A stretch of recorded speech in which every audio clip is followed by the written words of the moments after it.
Pada awalnya, tidak ada yang aneh dengan perjalanan Dimas Aryaputra. Ia hanya seorang jurnalis lepas yang sedang melakukan liputan budaya di kawasan Tengger, sekitar Gunung Bromo.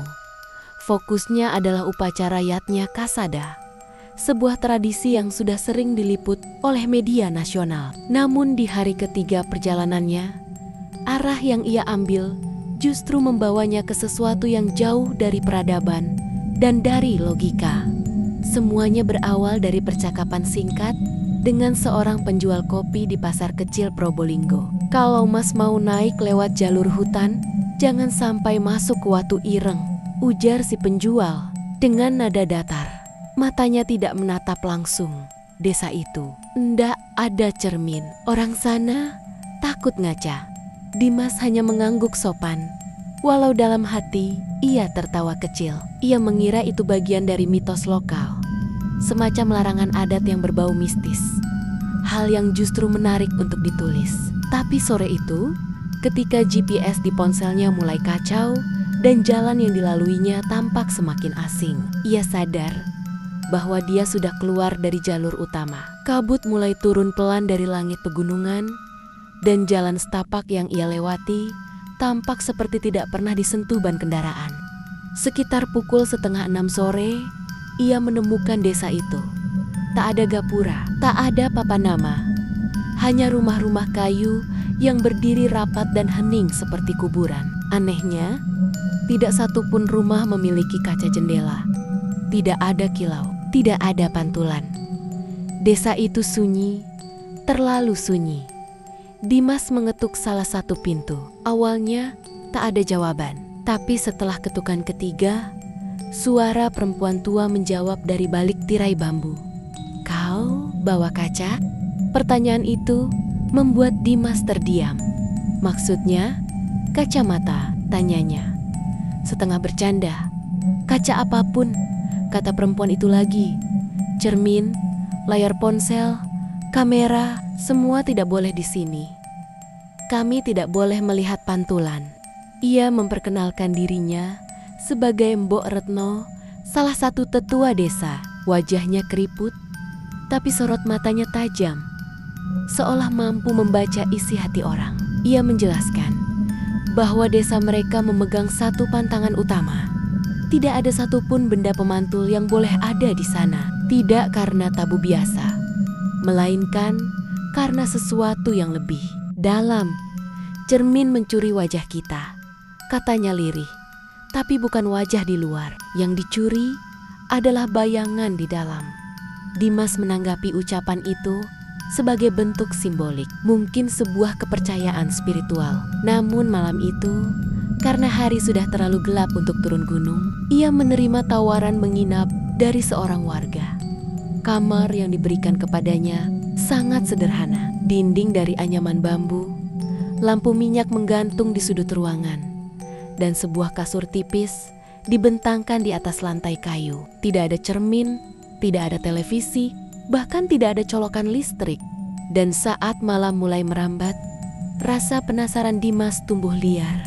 Di bawah selimut, diam-diam ia mengeluarkan ponselnya, benda yang dilarang, dan membuka kamera depan. Hanya ingin memastikan bahwa semua itu hanyalah ketakutan yang tidak beralasan. Namun, begitu layar menyala, ia melihat sesuatu yang membuat jantungnya seketika berhenti berdetak. Wajah di layar itu memang miliknya, tapi tidak sepenuhnya. Mata sosok itu lebih gelap, tatapannya dalam, seperti sumur tak berdasar. Bibirnya tersenyum terlalu lebar, senyum yang tidak Dimas buat, dan yang paling membuatnya menggigil, wajah itu menatap lurus ke arahnya. Meski Dimas sudah menggerakkan kepala, refleksi itu tidak mengikuti gerakannya. Dengan panik, ia mematikan layar dan menyembunyikan ponsel di bawah bantal. Tapi malam itu, ia tidak bisa tidur. Angin bertiup dingin dari celah-celah dinding bambu. Lalu terdengar ketukan pelan 3 kali di jendela kayu tanpa kaca.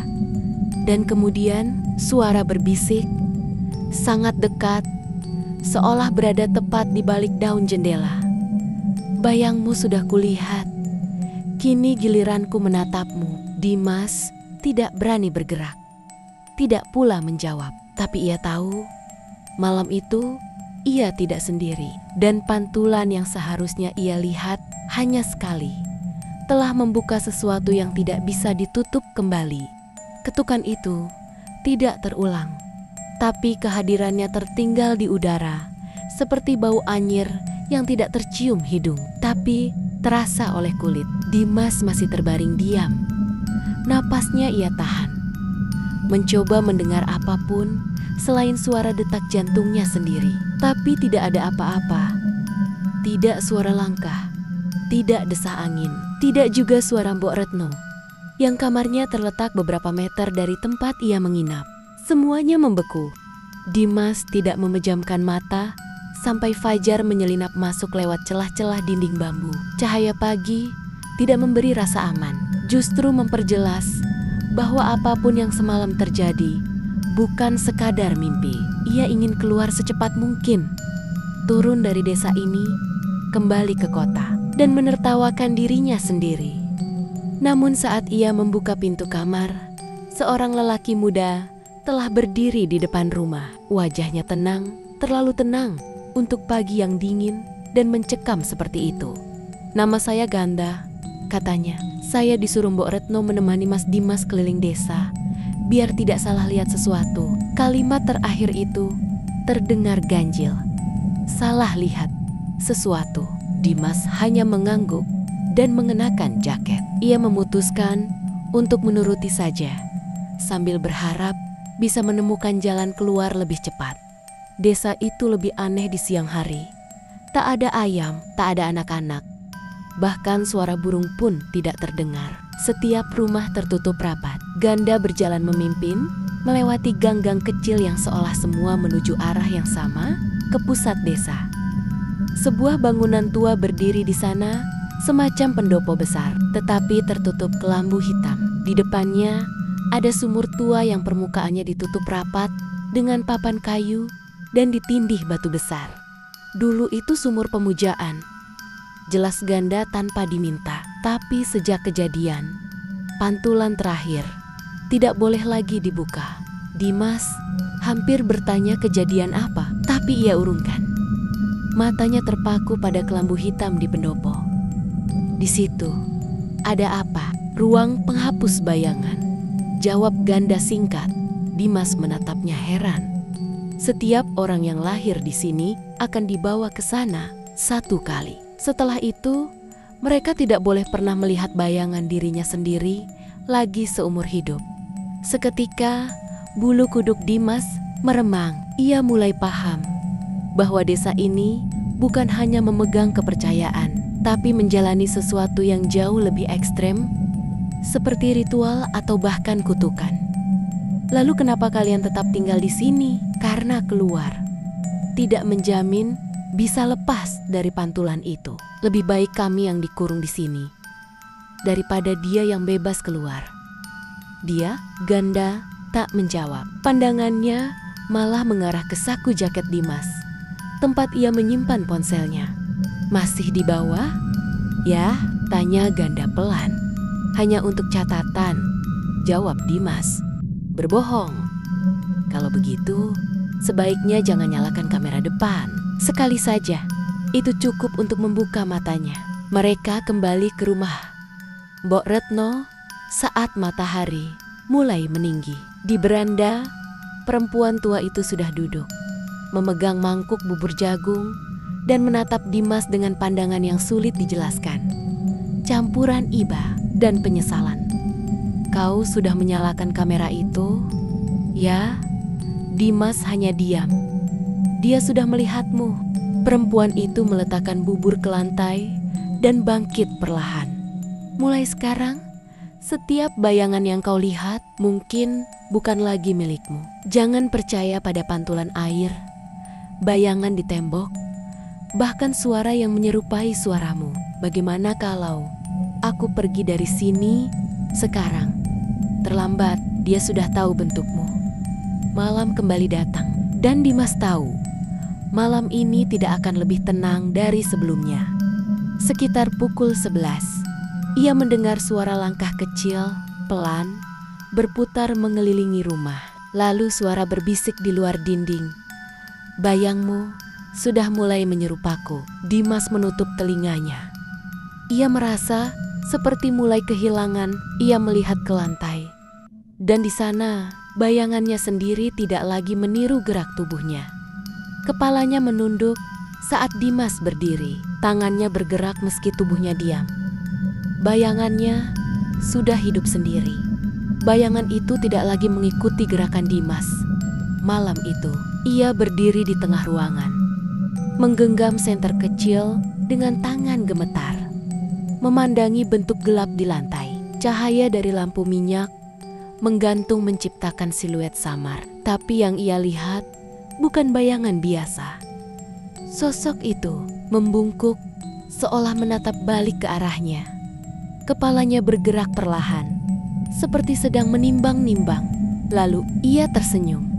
Senyum di bayangan itu muncul lebih dulu, sebelum Dimas sempat berekspresi. Dimas mundur tergesa, menabrak dinding bambu. Tubuhnya mulai menggigil, bukan karena dingin, tapi karena kepastian bahwa ia tidak lagi sendirian dalam dirinya sendiri. Ia menyalakan ponsel, tidak peduli larangan desa. Ia harus keluar, sekarang juga. Namun sebelum ia membuka pintu, seseorang mengetuk dari luar. Kali ini tidak pelan, 3 ketukan keras. Dimas menahan napas. "Mas Dimas, buka. Ini Ganda." Dimas membuka pintu perlahan. Ganda berdiri di sana. Napasnya terengah dan wajahnya cemas. "Saya dengar langkah bayangan tadi. Dia sudah benar-benar bangun," ujarnya cepat. "Kita harus ke sumur. Sekarang, sumur yang ditutup itu, ya, satu-satunya tempat yang bisa menahan pantulan. Kalau belum terlambat." Ganda menggandengnya berjalan cepat, menyusuri gang sempit desa yang gelap. Hanya diterangi lentera. Di kejauhan, suara-suara mulai terdengar. Suara kayu berderit, suara angin menyentuh daun jendela, dan sesekali suara langkah menyeret. "Siapa yang membuat pantulan ini muncul?" tanya Dimas sambil berjalan. "Tak ada yang tahu, tapi dulunya desa ini adalah tempat pembuangan." "Pembuangan apa?" "Orang-orang yang sudah kehilangan bayangannya." Mereka sampai di depan sumur tua. Batu besar di atas tutup kayu itu telah bergeser. Entah sejak kapan, entah oleh siapa. Ganda menatap Dimas dalam-dalam. "Kau harus lihat ke dalam sumur itu. Tapi hanya sekali, jangan lebih dari 3 detik. Jangan bicara, jangan tanya apapun. Setelah itu, kita tutup lagi." Dimas menelan ludah. "Apa yang akan kulihat? Bukan apa, tapi siapa. Dan kalau dia menatapmu balik, kau harus lari." Pelan-pelan, Dimas mendekat. Senter diarahkan ke tengah kayu penutup yang kini terbuka sedikit. Di bawahnya, gelap menganga seperti mulut tak berdasar. Tapi ketika cahaya menyentuh permukaan air sumur itu, ia melihat sesuatu. Wajahnya, tapi seperti dicetak dari daging yang lebih tua. Kulit pucat, mata hitam, senyum dingin, dan perlahan, sangat perlahan, mata itu bergerak, menatap langsung ke arahnya. Dimas jatuh terduduk. Napasnya tercekat. Ia ingin menjerit, tapi tidak bisa. Ingin memalingkan wajah, tapi tubuhnya membeku. Dari dalam sumur itu, terdengar bisikan, tipis dan berulang. "Tukar, tukar, tukar." Ganda menariknya mundur dengan kasar. "Kau terlalu lama," serunya panik. "Dia hampir bisa keluar." Mereka segera menutup sumur, menggulingkan kembali batu ke atasnya. Dimas masih gemetar. Tubuhnya basah oleh keringat dingin. Ganda menatapnya dengan putus asa. "Sekarang dia sudah tahu bentukmu, suara napasmu, dan cara menirumu. Lalu apa yang terjadi selanjutnya? Dia akan mencoba masuk. Lewat caramu berbicara, bergerak, bahkan berpikir. Setiap malam, bayanganmu akan makin mirip dirinya. Dan pada malam ketiga, kau akan melihat dirimu sendiri, berdiri di luar tubuhmu. Dimas menatap ke arah rumah tempat ia menginap. Tirai bambu di jendela itu bergoyang perlahan, tapi bukan karena angin. Seseorang sedang berdiri di baliknya. Seseorang yang memiliki wajahnya. Tirai bambu itu kembali diam. Tak ada suara, tak ada gerakan. Tapi Dimas tahu, seseorang atau sesuatu sedang berdiri di baliknya, menunggu momen yang tepat untuk memperlihatkan diri. Ganda menarik lengan Dimas, memaksanya menjauh dari rumah. Kita tidak bisa kembali ke sana, katanya cepat. Bayanganmu sudah mulai hidup. Kalau kau terus berada di dekatnya, dia akan belajar menjadi kau lebih baik darimu. Apa maksudmu lebih baik? Dia akan meniru semua detail dirimu, tapi tidak akan mewarisi dosamu atau ingatan burukmu. Itu sebabnya orang-orang yang melihat pantulan mereka sendiri perlahan merasa bukan lagi bagian dari hidup mereka sendiri. Dimas dibawa ke bangunan kecil di pinggir desa Pondok Tua yang dulu katanya digunakan sebagai tempat mengasingkan warga yang kehilangan bayangan. Bangunannya reot, hanya ada tikar pandan dan lampu minyak yang nyaris mati. Ganda meninggalkan Dimas sendirian di sana. Tapi sebelum pergi, ia berkata, "Kalau kau mendengar namamu dipanggil dari luar, jangan jawab, karena bisa jadi itu bukan suara manusia." Dimas terdiam lama dalam gelap. Waktu terasa beku hingga sekitar pukul 2 dini hari, suara langkah terdengar di luar pondok. Dimas, suara itu lembut, sangat akrab. Suaranya sendiri. "Ini aku nggak apa-apa. Bukain pintunya." Dimas menahan napas. Ia mencoba mengabaikannya, tapi suara itu datang lagi. Kali ini disertai ketukan. "Aku tahu kamu masih bangun. Ayo kita bicara. Kau nggak bisa lari dariku." Lalu senyap, Dimas perlahan berdiri dan mengintip lewat celah bilik. Tak ada siapa-siapa. Tapi saat ia menunduk, bayangannya di lantai tidak ada. Ia mengangkat tangan, tak ada gerakan serupa di bawahnya. Bayangan itu hilang. Dimas panik. Ia keluar pondok, menyalakan senter, dan menyorot tanah. Tak ada bayangan dari tubuhnya. Bahkan saat ia berdiri di bawah cahaya bulan, ia tidak memiliki bayangan sama sekali. Lalu, suara lain muncul dari arah hutan kecil di belakang desa. "Bayanganmu sudah lepas. Dia sedang mencarimu." Itu suara Ganda. Tapi saat Dimas menoleh, tak ada siapa di sana. Ia mulai berlari, tapi langkah kakinya tidak terdengar. Karena yang berlari bukan dia tapi bayangannya. Ia melihatnya di kejauhan, di antara pohon, bergerak dengan cara yang persis seperti dirinya, tapi tanpa wajah. Lalu, di antara suara angin dan desir dedaunan, terdengar kalimat yang membuat tubuh Dimas membeku. "Satu dari kita harus hilang, kau atau aku." Malam itu, Dimas menyadari satu hal yang jauh lebih mengerikan dari sekadar kehilangan bayangan.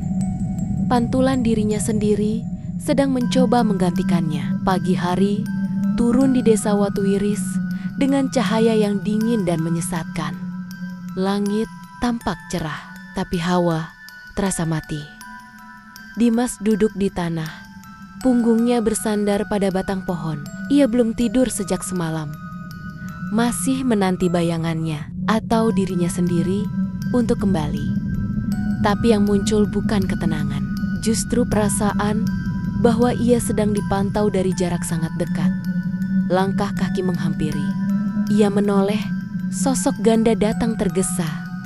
Tapi ada sesuatu yang janggal, geraknya kaku, terlalu seirama. Senyumnya pun terlalu datar. "Masih di sini rupanya," ucapnya. Tapi suaranya agak lain, lebih dalam. "Lebih berat, Ganda?" tanya Dimas pelan. Tentu saja, Dimas berdiri perlahan. Tangannya siap mendorong, lari kalau perlu. "Tadi malam, kau yang bicara dari balik pondok?" Kau tidak menjawab, padahal aku ingin bantu. Dimas memicingkan mata. Ganda ini terlalu mirip, tapi bukan dia. Mana bayanganku? Itu pertanyaan yang bagus, sahut Ganda. Atau makhluk itu. Karena sekarang semua orang di desa mengira aku kamu. Dimas mundur. Jantungnya berdentum keras. Ia berbalik dan berlari menuruni jalan tanah menuju rumah Mbok Retno. Ia harus menemukan seseorang, siapa saja yang masih bisa membedakannya dari bayangan itu. Tapi sesampainya di rumah, yang menyambutnya adalah dirinya sendiri. Sosok dengan wajah, tinggi, pakaian, dan bahkan suara yang sama. Dimas terpaku. Tubuhnya limbung. Ia seperti melihat cerminan hidup. Tenang, kata sosok itu. Kau lelah, biar aku saja yang tinggal di sini. Lalu, dari dalam rumah, Mbok Retno keluar sambil membawa teh panas. Mas Dimas, kok pergi dari rumah tadi pagi? Saya sudah siapkan sarapan. Mbak, jerit Dimas. Itu bukan aku di sini. Dia hanya bayanganku, tapi Mbok Retno hanya menatapnya kosong. Kamu siapa? Dimas merasakan sesuatu retak di dalam dirinya. Bahkan suara teriakannya sendiri terdengar jauh. Ia berlari ke tengah desa. Tapi setiap orang yang ia temui yang semalam menunduk dan takut padanya sekarang menatapnya seperti orang asing yang tak diundang.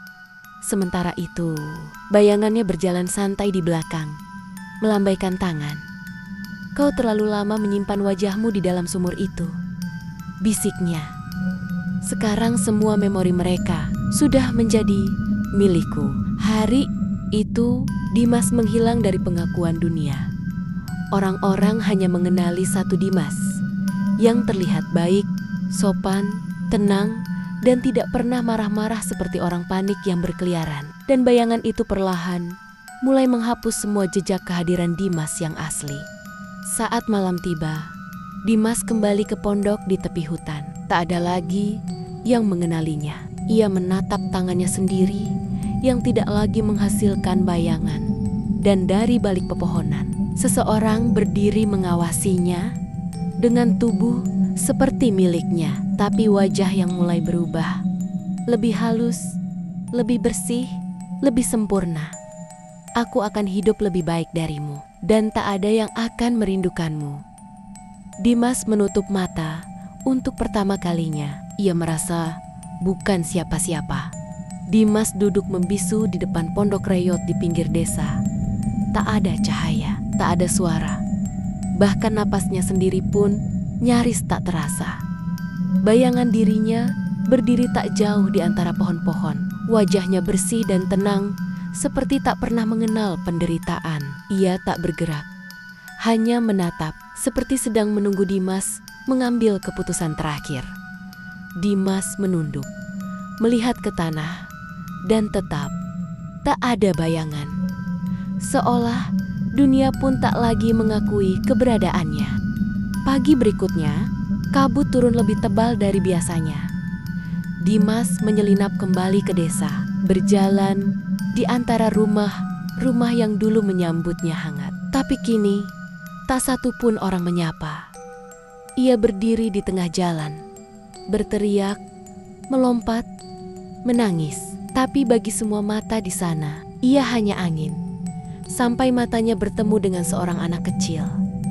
Anak itu berdiri di beranda rumah, menatapnya lama, lalu menggambar sesuatu di tanah dengan ranting. Dua sosok, tapi hanya satu yang punya bayangan. Anak itu menoleh padanya dan berbisik pelan. Kamu bukan yang asli, ya? Dimas tertegun. Itu adalah pertama kalinya seseorang melihatnya. Dan untuk pertama kalinya pula, ia merasa belum sepenuhnya hilang. Malam itu, Dimas kembali ke sumur tua di ujung desa. Batu besar yang menutupnya telah retak, seperti menandakan bahwa batas antara pantulan dan kenyataan sudah kabur. Ia tahu hanya ada dua pilihan. Satu, membiarkan bayangan itu hidup menggantikannya dan lenyap sebagai arwah terlupakan. Dua, atau turun ke dalam sumur, mengambil kembali dirinya yang hilang, meski itu berarti menghapus yang lain. Dimas menyalakan senter, menatap ke dalam sumur. Air di dasar beriak, tapi bukan karena angin. Seseorang menatap balik, wajahnya yang asli, yang rusak, yang penuh luka, yang rapuh tapi nyata. Kalau kau siap, tarik aku keluar. Suara itu lirih, serak, tapi setelah itu kau harus memilih siapa yang tetap hidup. Dimas menunduk, menangis, karena ia sadar tak akan pernah ada dua Dimas yang bisa hidup dalam satu dunia. Ia melempar tali tambang ke dalam sumur, dan dari dalamnya sosok itu perlahan naik. Tubuhnya lemah, mata basah, tapi membawa ingatan yang ia lupakan. Luka masa kecil, kesalahan yang ia kubur, dan rasa takut menjadi dirinya sendiri. Di kejauhan, bayangan Dimas yang telah hidup dan sempurna mulai mundur perlahan, menyadari bahwa si pemilik tubuh kembali. Tapi sebelum ia benar-benar menghilang, ia berbisik, kau akan menyesal. Menjadi dirimu lagi. Pagi hari di desa Watu Iris. Langit cerah, kabut menguap. Dan untuk pertama kalinya, Dimas melihat bayangannya sendiri kembali menempel di tanah. Namun kini, bayangan itu bergerak sedikit lebih lambat, seolah belum sepenuhnya pasrah, telah dikalahkan. Dan di setiap pantulan air, kaca jendela, atau kilau sendok logam, Dimas tak pernah lagi benar-benar sendirian, karena sebagian dari dirinya masih tertinggal di dalam sumur.